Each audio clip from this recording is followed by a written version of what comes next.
día de hoy vamos a hablar de la ética de la virtud.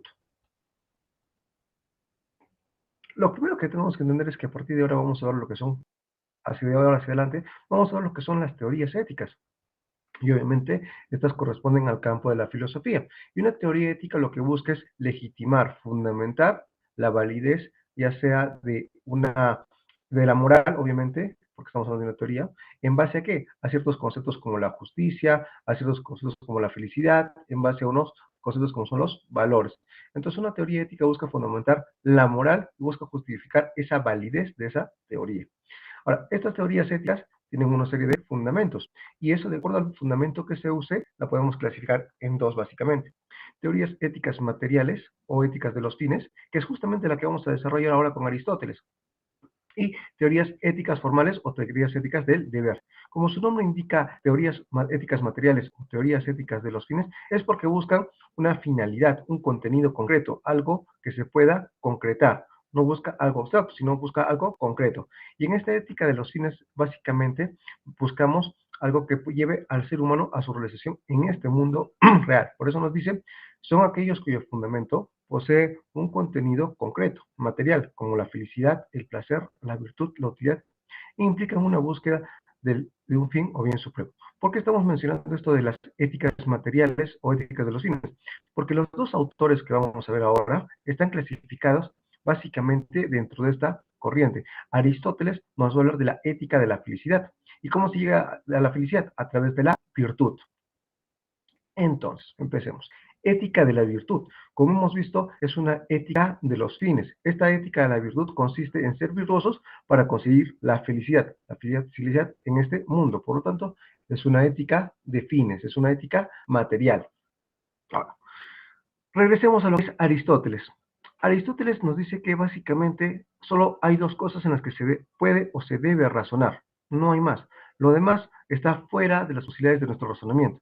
¿Cuáles son esas dos cosas que podemos razonar? Son dos fenómenos. Uno, lo contingente, lo que puede y no puede ser, y lo necesario, lo que realmente se da. ¿A qué se refiere con lo necesario? Lo que siempre se da de la misma forma, lo que siempre es continuo, lo que es algo constante. ¿Qué es eso necesario? Dice, lo que se da siempre de la misma manera. Según Aristóteles, ¿qué se da siempre de la misma manera? Las leyes que gobiernan este mundo, las leyes de la naturaleza. ¿Sobre estas leyes que tenemos en la naturaleza podemos pensar? Sí. Pero esto no nos interesa en este preciso momento, no. Nos interesa lo otro, lo contingente, aquello que puede darse o que no puede darse.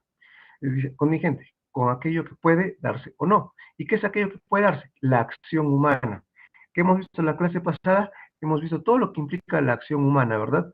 Como seres humanos, lo que implica ser consciente, libre y una serie de conceptos más. Entonces, lo que vamos a analizar en Aristóteles son estos actos humanos. Y estos humanos pueden darse o no darse. Entonces nos dice, la ética de la virtud es una teoría ética, y hemos visto que es una teoría ética, que se centra en el carácter de las virtudes del individuo, en lugar de reglas o consecuencias como la clave para la acción ética. Ya, esto vamos a explicar. Existen diversas teorías éticas. En este caso, la teoría de la virtud está destinada hacia la felicidad. En cambio, vamos a ver más adelante otras teorías éticas que les interesan las consecuencias, como por ejemplo el utilitarismo. Le interesa si es que llegamos o no al fin. Son otros teorías que vamos a ver. En cambio, esta teoría se basa en seguir reglas morales, no se basa en seguir reglas morales, sino en desarrollar un carácter moral, en cultivar virtudes. Estamos hablando acá que en esta ética de la virtud es todo un proceso, no es algo que se desarrolle de la noche a la mañana. Esta ética de las virtudes se tiene que ir paso a paso, día a día, y se va a ir cultivando todas estas virtudes que vamos a ver más adelante.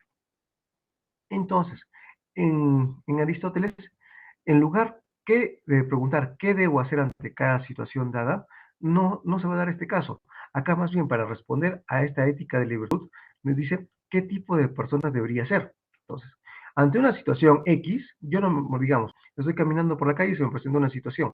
Yo no me voy a preguntar según la ética de la virtud qué debo hacer, sino en base a la persona que soy yo actualmente, en base a eso que soy ahora y que anteriormente me he venido cultivando, en base a eso, ¿qué es lo que debería yo hacer?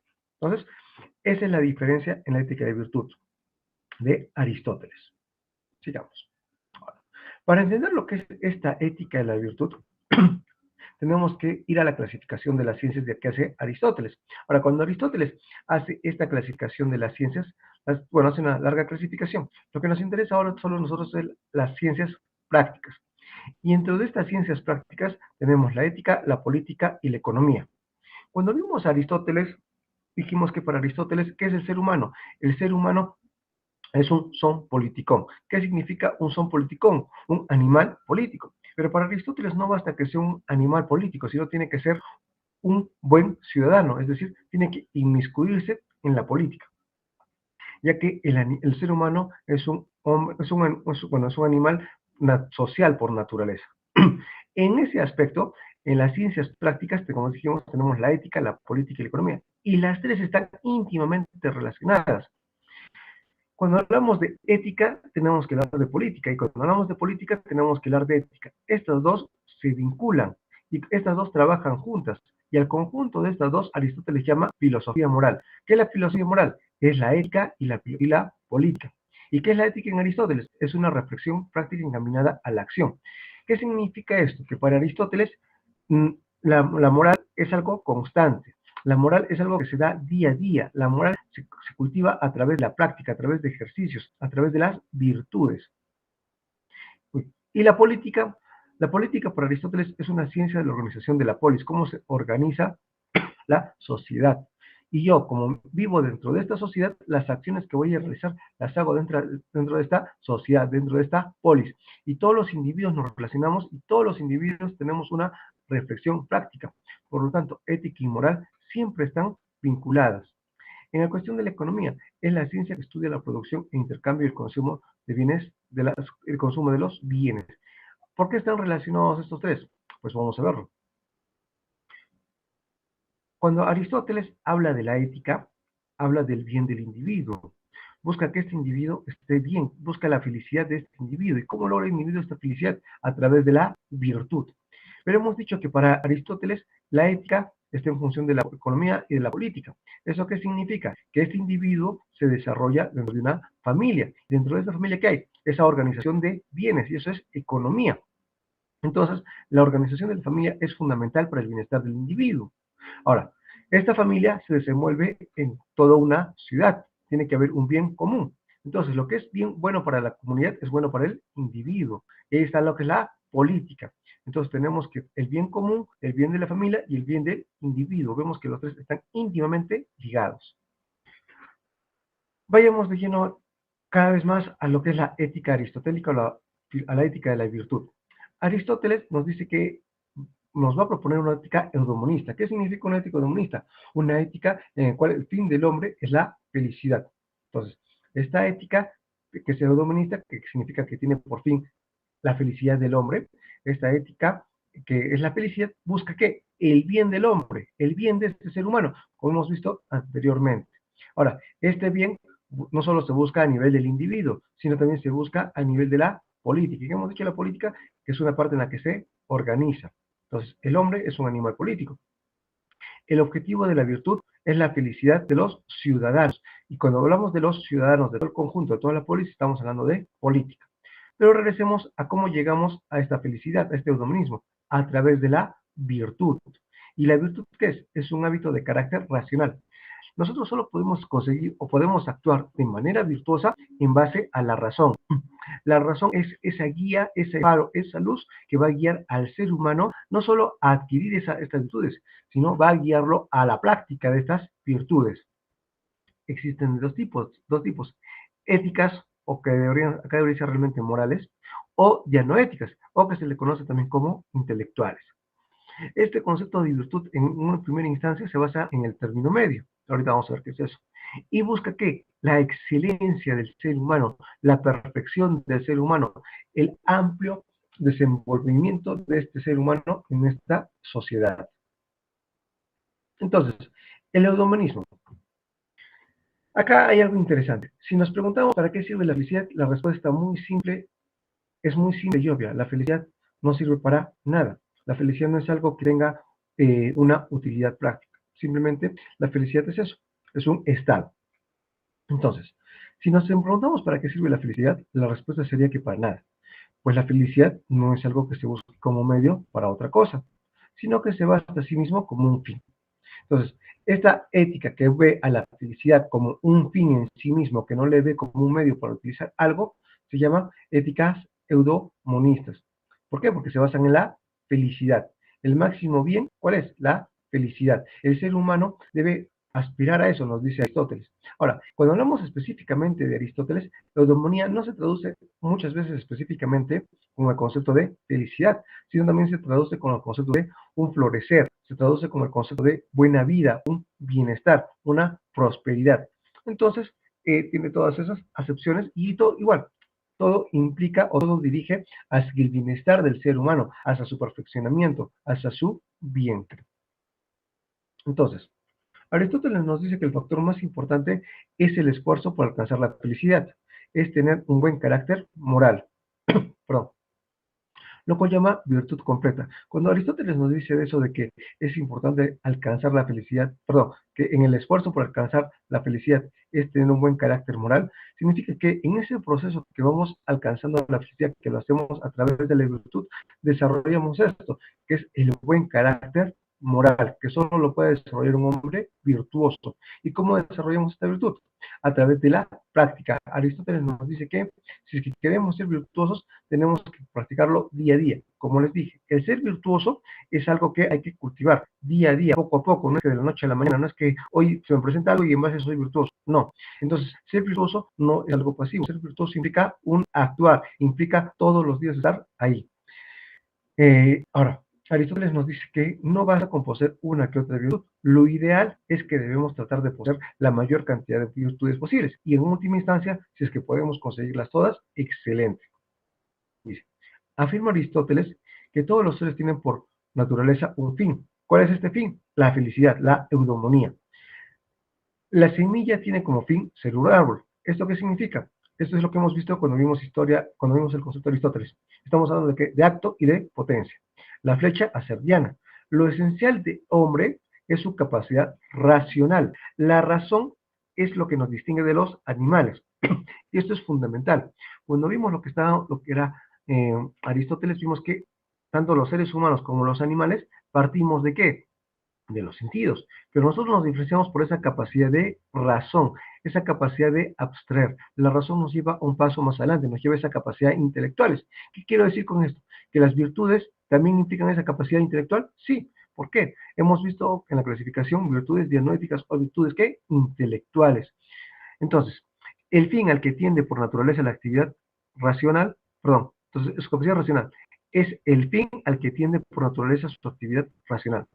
La máxima felicidad del hombre residirá en lo que le es esencial por naturaleza. ¿Y qué es esto? El ejercicio teórico de la razón. Entonces, este ejercicio de la razón es propio, es natural del ser humano. Entonces, veamos ahora todo esto que nos quiere decir Aristóteles. Aristóteles nos dice que nos debemos basar en la felicidad humana, en la eudomonía. ¿Qué implica eso? Implica que vivir en armonía, perdón, vivir en este concepto de que es felicidad, implica vivir en el concepto de lo que son las virtudes.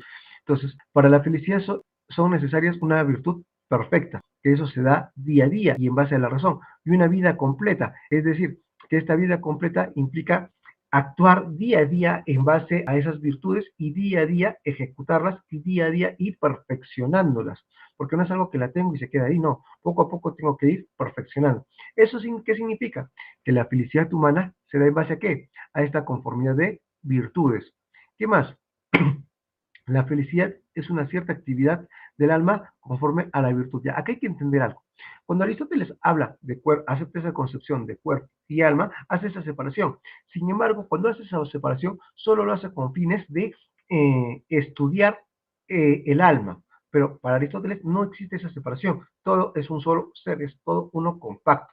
Pero a fines de estudio lo separa. Por eso nos dice, la felicidad es una cierta actividad del alma conforme a la virtud. Estas virtudes, como hemos dicho, se basan en qué? En la razón. Y si se basan en la razón, estamos trascendiendo el nivel animal. Estas virtudes se basan en la acción buena. Aristóteles nos dice que a través de las virtudes nosotros desarrollamos acciones buenas. ¿Y qué implica acciones buenas? Alcanzar el bien. ¿Y qué significa esto? Hacer lo mejor hacer lo bueno o lo mejor. Entonces, Aristóteles, a través de estas virtudes, no nos dice que hagamos cosas así por así, nos dice que hagamos nuestro mejor esfuerzo, no solo un simple esfuerzo, sino que nuestro mejor esfuerzo para alcanzar el bien. Y esta acción buena, ¿en qué va a desencadenar? En la aplicación de las virtudes morales. ¿Qué más? Cuando actuamos en base a estas virtudes, alcanzamos esa perfección, alcanzamos esa mejora. Cada vez, en base a estas acciones humanas, nos podemos decir que somos seres humanos buenos. Y eso implica que va a implicar que esas acciones que desarrollamos van a ver que que la gente que la gente también, perdón, la gente va a ver que realizamos estas acciones buenas. Y Aristóteles nos va a decir que por imitación también se dan las acciones. Entonces, a nosotros actuar de manera buena, estamos incitando indirectamente a que las demás personas también actúen de una buena manera. ¿Y eso qué implica? Que tenemos un nivel óptimo para cada individuo. En base a esta conformidad de virtudes, también desarrollamos lo que es el buen carácter. ¿Y ese qué es? ¿Qué hemos dicho que es ese buen carácter? Es el practicar actos buenos, que es lo que acabamos de hacer. Entonces, ¿cómo desarrollamos ese buen carácter? A través de la práctica de actos buenos. Esto es el esquema de cómo se vincula lo que es acción, virtud y felicidad. Entonces, todos estos conceptos son fundamentales para entender la ética aristotélica. Ahora entonces, eh, pasemos entonces a los conceptos. El concepto de virtud. ¿Qué es una virtud? Cuando digo que es un hombre virtuoso, pues muy simple. Un hombre virtuoso es aquel que actúa en base al término medio. ¿Qué significa actuar en base al término medio? Pues vamos a ver. La posición de las virtudes, que ya hemos visto que son dos, ya sean intelectuales o morales, es una de las condiciones de la felicidad humana. Y hemos visto que la felicidad se consigue a través de ser hombres virtuosos. La felicidad es la actividad del alma racional conforme a la virtud. Hemos visto que para esta desarrollo de virtud se hace en base a la razón. La virtud es el término medio entre dos vicios, uno por exceso y otro por defecto. Entonces, cuando hablamos de término medio, tenemos un lado lo que son vicios, lo que es un vicio por defecto, y en otro lado un vicio por exceso. Cuando nosotros elegimos el del medio, actuamos en base a ese justo medio. Entonces, este justo medio no es una medida aritmética entre dos extremos. ¿A qué se refiere que no es una medida aritmética? Todos los seres humanos, todos los individuos que existen, somos distintos. Entonces, no podemos calcular algo preciso para todos, sino esto va a depender de cada ser individuo. Por eso dice, no podemos establecer una medida aritmética. ¿Sí? Entonces, entre los dos extremos, sino que es establecido por un buen juicio del hombre prudente, de acuerdo con la razón y con la experiencia. Es lo que les decía, de acuerdo, todos razonamos de manera diferente, todos hemos vivido de manera diferente, todos tenemos una experiencia diferente. Entonces, lo que nuestro justo medio no va a ser igual para todos, va a variar de acuerdo a cada persona.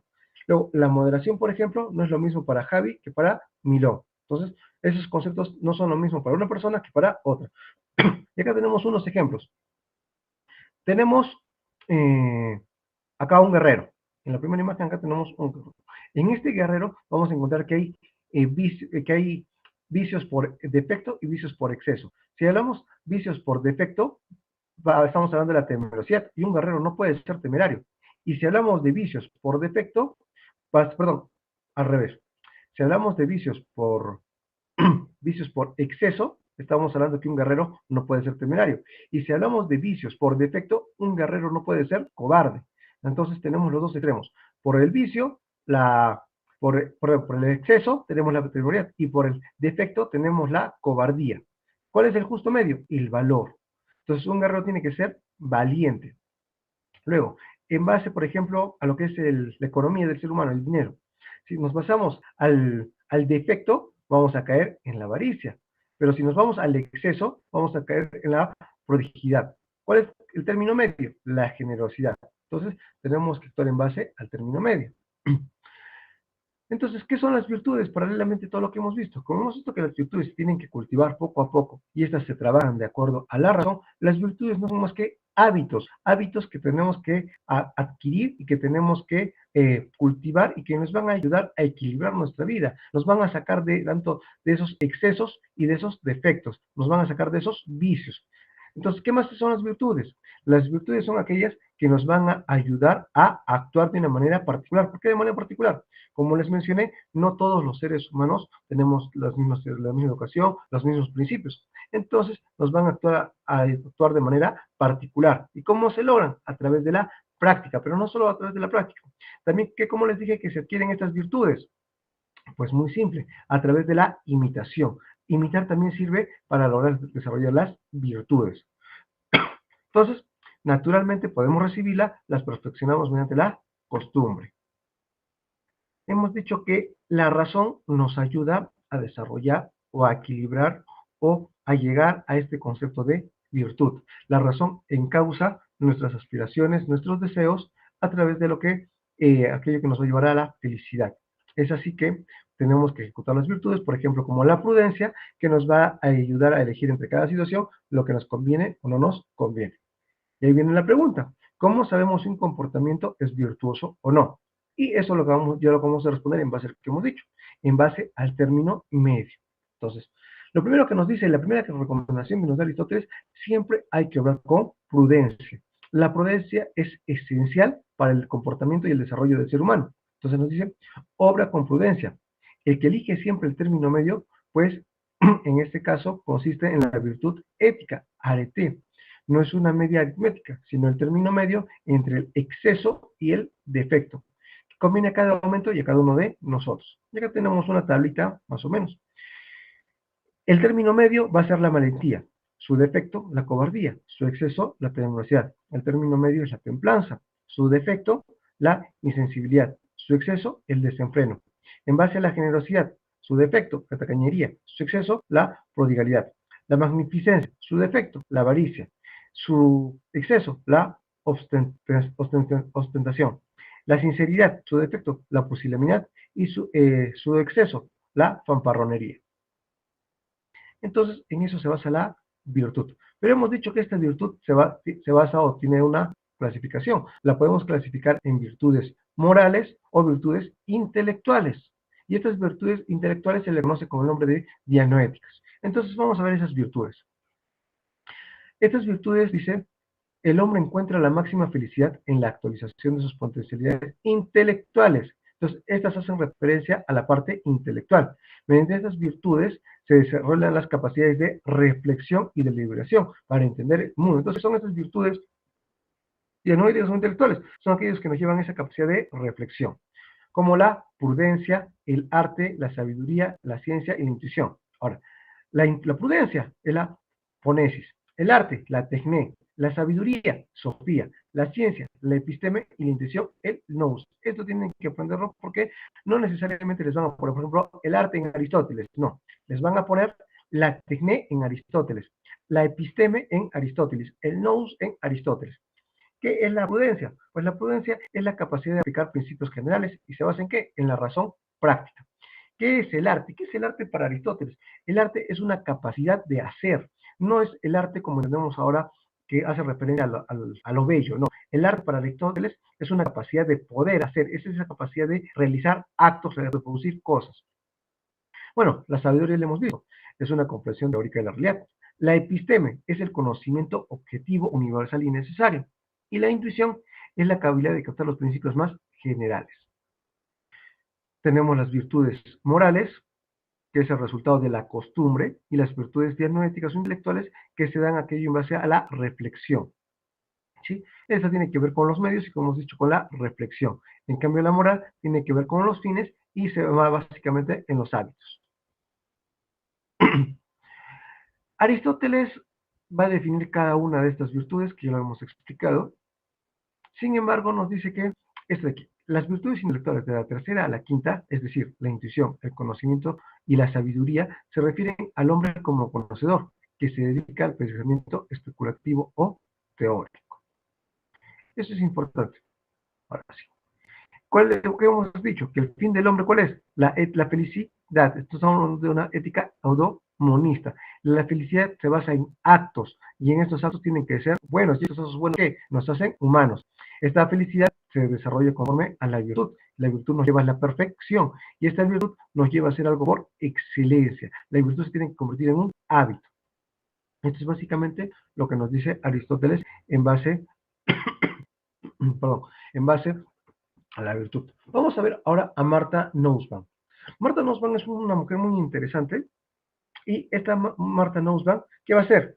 Va, por así decirlo, a actualizar este concepto de eudemonismo, este concepto de hombre virtuoso de Aristóteles. Entonces nos va a brindar una versión actual y mejorada de lo que es la ética aristotélica.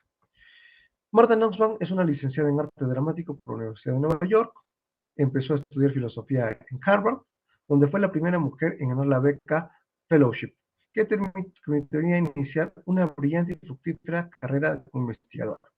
¿En qué se centra la actividad de Martha Nussbaum? Primero, en la recuperación de la ética antigua, específicamente en Aristóteles, en la ética aristotélica, estudio de las emociones.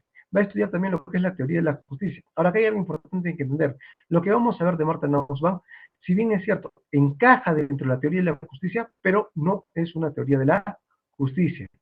Y también va a trabajar con el Premio Nobel de Economía Amartya Sen. Y por último, no menos importante, va a desarrollar una teoría feminista de la situación. ¿En base a qué? A esta justicia y en base a que va a haber va a encontrar una serie de desigualdades en base a las mujeres.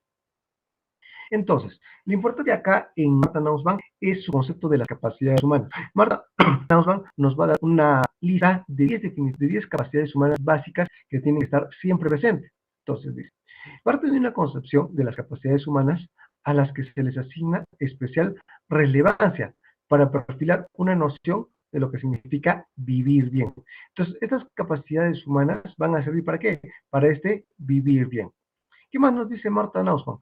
Va a relacionar este concepto de lo que les dije, eudemonista, y lo va a adaptar a la realidad. ¿Y cómo lo va a hacer? A través de esas capacidades. Y esas capacidades que vamos a ver tienen que llevarse a la práctica. Entonces, va a decir, vamos a seguir recuperando la importancia del hábito, la práctica y la educación en ámbito de efectos y experiencia humanos para el desarrollo de la vida floreciente. ¿Qué hemos visto que decía Aristóteles? Que es un florecer, ¿verdad? El desarrollo de la felicidad o la felicidad que es el fin del hombre busca una vida de renacer, una vida floreciente. Entonces, ahora, al igual que Aristóteles, va Martha Nussbaum, nos va a decir que la política también es algo fundamental y que en base a esta política los ciudadanos tienen que participar de este mundo actual y la política tiene que ser también parte de nosotros. El gobierno tiene que incidir en nosotros y nosotros en el gobierno. Entonces nos dice, el punto de partida es que la tarea fundamental del gobierno consiste en poner a disposición de los miembros de la comunidad política los recursos y condiciones necesarias. Esta comunidad política tiene que darnos los recursos y las condiciones necesarias. ¿Para qué? Para esta vida floreciente. ¿Para qué? Para que se desarrollen estas capacidades humanas. Entonces, este enfoque de las capacidades, como hemos dicho, no es una teoría de la justicia, ¿sí? Si bien es cierto, la podemos enmarcar, todo este pensamiento que vamos a ver, lo podemos llevar dentro de la teoría de la justicia, pero no es una teoría de la justicia.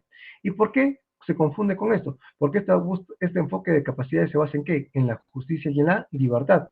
¿Qué es lo que hemos dicho? Que el gobierno tiene que dar las condiciones necesarias, ¿para qué? Para que se dé una vida floreciente y todo eso.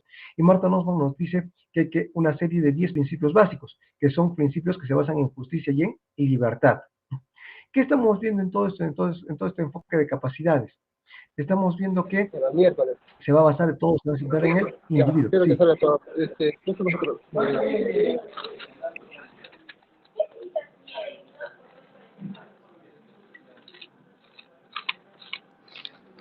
Guardaste mis planos.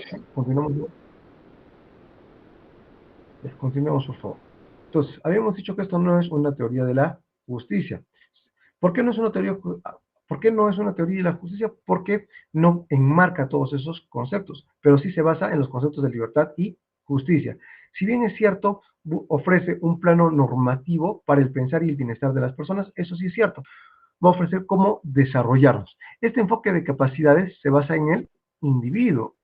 Lo que prima es el individuo. ¿Qué estamos diciendo? ¿Que prima el individuo sobre el grupo? Sí, para Martha Nussbaum, el individuo tiene ligeramente más preponderancia que el grupo. Tenemos que hablar del bienestar del individuo. Se basa en lo que la persona, este enfoque de capacidades se basa en el individuo. Y como se basa en el individuo, se va a basar en la capacidad de ese ser humano de llegar a ser y hacer. Y eso tenemos que tomar en cuenta las decisiones que afectan a los demás. ¿Y eso qué implica? Que tiene que haber un respeto. Yo como individuo puedo hacer y llegar a hacer, pero sin llegar a ofender o a afectar a otro ser humano, que también puede llegar a ser o a hacer. Entonces, este individuo es un fin en sí mismo, lo mismo que en la ética aristotélica. Ahora, este individuo es una serie de portador de derechos, y estos derechos le sirven para ese florecimiento. Entonces, este ser humano y sus derechos deben ser respetados como fines en sí mismos. Ahora, ¿qué más nos dice ese individuo? Considera el derecho de todas las individualidades por encima de los intereses del grupo, como ya lo dijimos. ¿Qué más podemos hablar de las capacidades humanas? Que es un conjunto de oportunidades para escoger y actuar, que se basan en la libertad, en la oportunidad de generar el desarrollo personal, el desarrollo económico, el desarrollo social.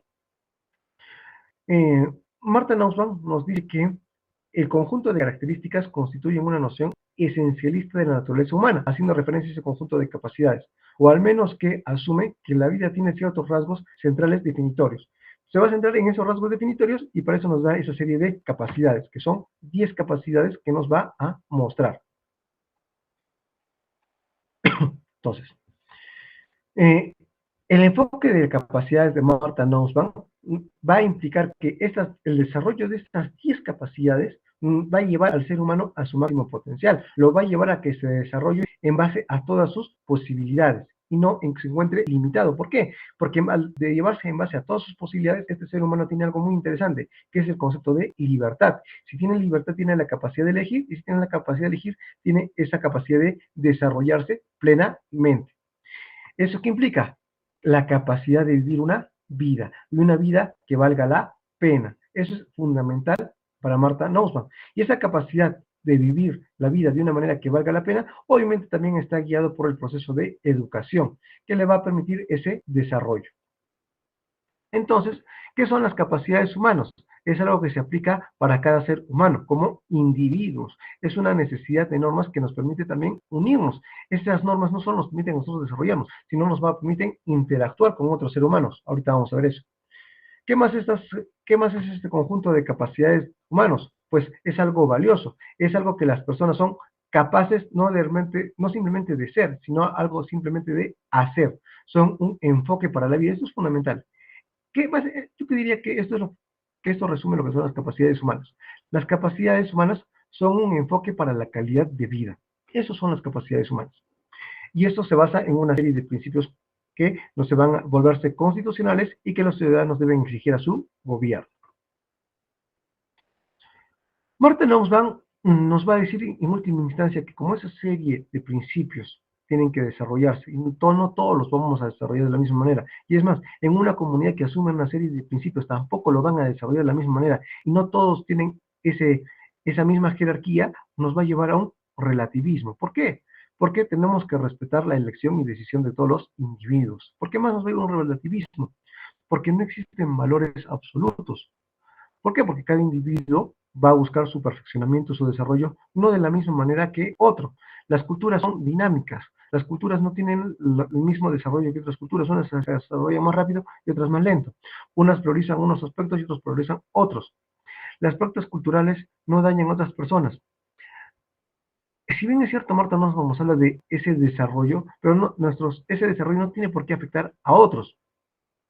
La religión ayuda a desarrollar capacidades. La religión también ayuda a formar buenos ciudadanos, ayuda a este proceso de capacitar y de incrementar esas capacidades que hemos visto, que esa es una forma de vida. ¿Qué más? Vamos a ver entonces las 10 capacidades. La primera capacidad es la vida. Dice que el hombre es capaz de vivir hasta el final de su vida con una duración normal, que no sea disminuida por X motivos, y que puede percibir la vida que valga la pena ser vivida. Una vida longeva, como se conoce, ¿no? Salud corporal, capaz de tener una vida que incluya, pero no se limita a la salud reproductiva, alimentación y vivienda. La salud corporal es algo fundamental. Integridad corporal, capaz de cambiar la ubicación libremente, además de tener soberanía sobre su propio cuerpo, lo que incluye estar seguro contra agresiones, por ejemplo, agresión sexual, abuso infantil, violencia doméstica. Sentidos, imaginación y pensamiento. Esto es muy interesante, Acá viene el concepto de razón de Aristóteles. La razón es lo que nos va a guiar, ¿verdad? Pues para Martha Nussbaum es exactamente lo mismo. La razón nos va a llevar a una capacidad de producir y de participar en varios aspectos. Y también no solo eso, tenemos la capacidad de participar en la religión, tenemos la capacidad de tener experiencias placenteras, evitar el dolor y la capacidad de buscar un sentido a la vida. Entonces, acá están que los sentidos son importantes y esa capacidad de pensar y razonar es algo característico del ser humano. Que eso netamente, ¿dónde lo estamos viendo? Lo acabamos de ver con Aristóteles. Las emociones, este concepto de las emociones es fundamental. Martha Nussbaum nos dice que las emociones juegan un papel fundamental. Y es más, diría que las emociones tienen, por así decirlo, una casi autonomía como la razón. Por eso pone razón y emociones. Y las dos guían al ser humano. Entonces, en las emociones es capaz de tener apegos a las cosas fuera de nosotros mismos. Esto incluye ser capaces de amar a los demás, afligirse por la pérdida de los seres humanos queridos y enojarse cuando se esté justificado. Hemos visto lo que es la razón. Y ahora vamos a ver la razón práctica, que es capaz de formarse una concepción del bien y reflexionar críticamente sobre él.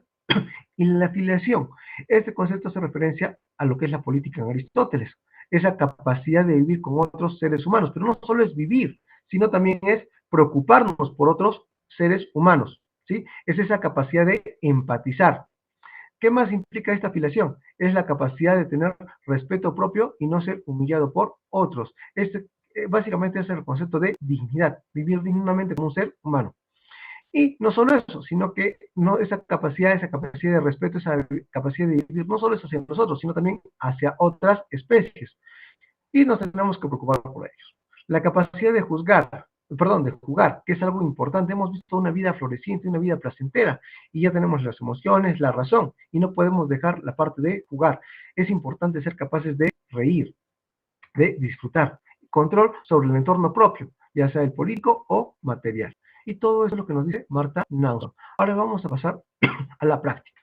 Dice, Constantino tiene muchos gastos. Él sabe que en ocasiones compra cosas con banalidad y eso le preocupa. Por otra parte, no quiere tener una vida de mezquindad. Ante esta situación, José decide que debe actuar con magnificencia.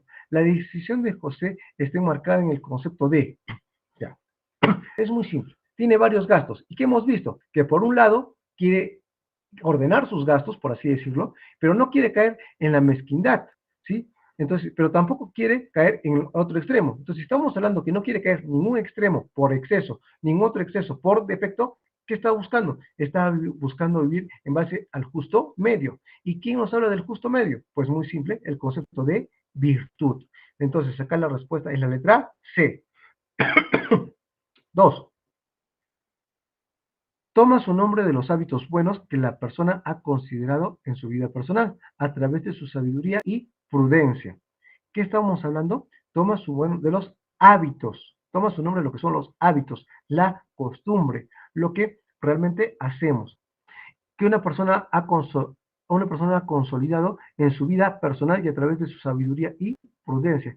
Estamos hablando de básicamente de virtudes. ¿Qué virtudes? Las virtudes morales. Porque estas virtudes morales se desarrollan en base a los hábitos, en base a la costumbre. Entonces, aquí estamos hablando de B, la B, virtudes morales. 3. No pertenece a las virtudes intelectuales. Cuando les dije eso, les dije que básicamente no solo nos hacemos en su concepto tradicional, sino que busquemos en su concepto, en su voz original. Fonesis o origen. Esta pertenece, sí, tecné, que es el arte, sofía, sabiduría, episteme, conocimiento, doxa, este concepto de doxa no lo hemos visto, y este concepto de doxa pertenece a lo que es el mundo platónico. Tenemos dos mundos, el mundo de la episteme y el mundo de la doxa. Esto es netamente platónico. 4. El ejemplo. Hicimos una fiesta con comida tradicional y cada uno tenía que llevar algo. El muchacho que debía traer el maíz no llegaba, así que improvisamos unos bocadillos a última hora. Cuando el muchacho llegó con el paquete en medio de la fiesta, vio la bandeja que ya habíamos preparado. Entonces colocó la bolsa al lado y dijo, me voy a quedar con el maíz. Aquí hay mucho para comer. Para Aristóteles, la actitud del muchacho que llevó el maíz es un vicio por defecto llamado espacio, cuya virtud o punto medio es espacio. La primera parte, sí, en la alternativa mezquindad, sí, efectivamente fue algo mezquino, Pero el punto medio de la mezquindad no es la amabilidad, entonces queda descartada. Como hemos dicho inicialmente, el defecto es la mezquindad, es para él, solo para él. Pero el punto virtuoso no es, acá sí es la magnificencia. Bueno, en esto tienen que hacer la relación a esa tablita. Entonces, el punto medio sí es la magnificencia. Por lo tanto, la respuesta sería la letra B. Acá es básicamente el mismo. Vayamos a la 6. Con respecto a la importancia de ética en Aristóteles en la actualidad, ¿qué nos dice que hagamos? A ver, necesitamos revisar. Son incorrectas. Allá. Vamos a ver las incorrectas. Uy, ¿qué pasó? Allá. Incorrectas. Cultivar la virtud y la felicidad debe ser para algunos momentos de nuestra vida. No, ¿qué les hemos dicho? Que la felicidad es algo constante, no es para un determinado momento, sino que tenemos que llevar una vida concreta, toda una vida de esa manera. Entonces, esta es falsa. ¿La felicidad puede adquirirse identificando y realizando nuestro propio potencial? Sí, esto es verdadero. Para cultivar la virtud, ¿debemos practicarla pasivamente? No, les acabo de decir en base a lo mismo, que constantemente, por lo tanto, es una práctica activa. Esta es falsa. Necesitamos revisar todo lo que elegimos y lo que evitamos hacer. Básicamente esto nos está dando el justo medio. Entonces, este es verdadero. Las incorrectas son la 1 y la 3. Bueno, desafortunadamente el tiempo nos ha ganado. Señorita monitora.